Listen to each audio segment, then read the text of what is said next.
Salut tout le monde, c'est Popcorn et aujourd'hui un nouvel épisode des légendes avec les 5 cimetières les plus hantés au monde. Ou plutôt les légendes à propos de ces cimetières.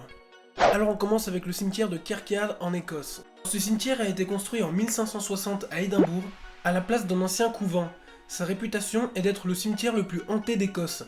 Apparemment, la légende serait que pas mal de religieux se seraient pas soumis au roi de l'époque, Sir George Mackenzie, ou Mackenzie, je sais pas.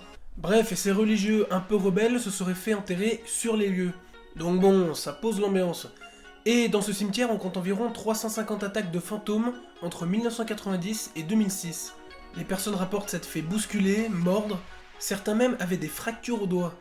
Le genre de fantôme hyper violent quoi. Une partie du cimetière serait même maintenant fermée au public tellement il y avait de blessés, c'est pour dire. Ensuite, nous avons le cimetière de la ville de Stull aux USA. Alors Stull est une petite ville du Kansas, assez tranquille, plutôt paisible et sans trop de problèmes.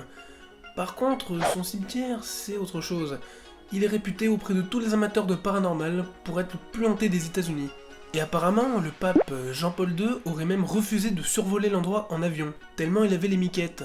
Bon après, je peux le comprendre, selon la légende, le cimetière de Stull abriterait l'une des 7 portes de l'enfer. Et le diable y ferait même des petits coucous 2 fois par an. En plus de ça, un grand nombre de visiteurs déclarent s'être fait pousser alors qu'ils se promenaient. Et d'autres se sont plaints de troubles de la mémoire et de désorientation. Mais bon, en même temps, qu'est-ce qu'ils foutent là-bas? C'est le cimetière le plus hanté des États-Unis et les mecs qui viennent s'y promener. Faut pas être con. En plus, la nuit tombée, des voix d'outre-tombe se feraient entendre. Et pour adoucir l'ambiance, des fantômes d'enfants joueraient entre les tombes. Et avec toutes ces histoires, les autorités sont débordées de boulot. Bah ouais, d'un côté il y a les adorateurs de Satan qui viennent pour la fameuse porte de l'enfer, eux ils ont tout compris. Et de l'autre côté il y a les amateurs de paranormal qui viennent limite profaner les tombes tellement ils veulent voir quelque chose. En résumé, beaucoup de problèmes. Maintenant on passe au cimetière de la Noria au Chili, dans le désert du nord du Chili donc, à des kilomètres de toute civilisation. Il y a personne, genre rien, sauf un cimetière. Étrange non ?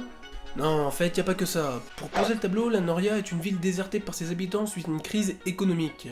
Donc, il y avait bien des gens, mais là, il y en a plus. La légende raconte que les morts du cimetière de la Noria errent dans les rues de la ville une fois le soleil couché. Alors vous allez me dire, oui, une ville déserte, y a pas beaucoup de difficultés à créer une légende là-dessus. Seulement, il y a quand même quelque chose qui me chiffonne. C'est que la plupart des tombes sont ouvertes. Et les cercueils sont fendus. Donc on voit les cadavres des défunts. Les personnes ayant le courage d'aller dans cette ville ont dit avoir ressenti une présence et entendu quelques cris. Rien de bien rassurant. Et puis, merde à la fin, je vois pas l'intérêt d'aller dans une ville déserte, donc de toute façon, on s'en fout. Même si c'est assez flippant. On passe maintenant au vieux cimetière de Prague, qui a été fondé au XVe siècle en République tchèque, qui a une particularité, c'est que c'est l'un des plus anciens et surpeuplés au monde. Les morts ils sont tellement nombreux qu'on compte environ 12 000 stèles pour 100 000 corps enterrés. Ça fait un paquet de cadavres. Et l'ambiance de cet endroit a donné naissance à de nombreux témoignages d'apparitions. Donc en gros, il y a pas mal de légendes autour de ce cimetière, mais la plus connue étant le golem, le premier humanoïde debout. En gros, ce sympathique personnage serait né dans ce cimetière. Bref, même si ce cimetière dispose d'un nombre incroyable de corps enterrés, il est loin d'égaler le dernier de ce classement, les catacombes de Paris. Bon, c'est pas vraiment un cimetière, mais c'est quand même un des plus grands ossuaires souterrains du monde avec pas moins de 6 millions de défunts. 6 millions. Cet immense souterrain est étendu sur plusieurs kilomètres, dont 2 visitables. Des visiteurs auraient aperçu des ombres filant le long des couloirs, des lumières spectrales et certaines apparitions. En gros, il y a pas mal de légendes qui circulent sur ces souterrains. Mais il y a aussi un détail qui profite à ces rumeurs, c'est que certaines personnes seraient venues visiter les lieux, tranquillou, se seraient perdues et ne seraient jamais revenues.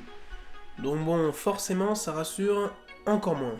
Mais je trouve quand même quelque chose d'assez fascinant dans ces catacombes. Enfin, 6 millions de défunts, il doit y avoir une sacrée histoire derrière.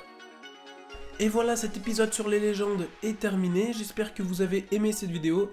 Si vous avez aimé, n'hésitez pas à mettre un pouce bleu et un commentaire, vous pouvez aussi vous abonner à la chaîne, et me suivre sur Facebook et sur Twitter pour connaître toutes les actualités de la chaîne. Ciao!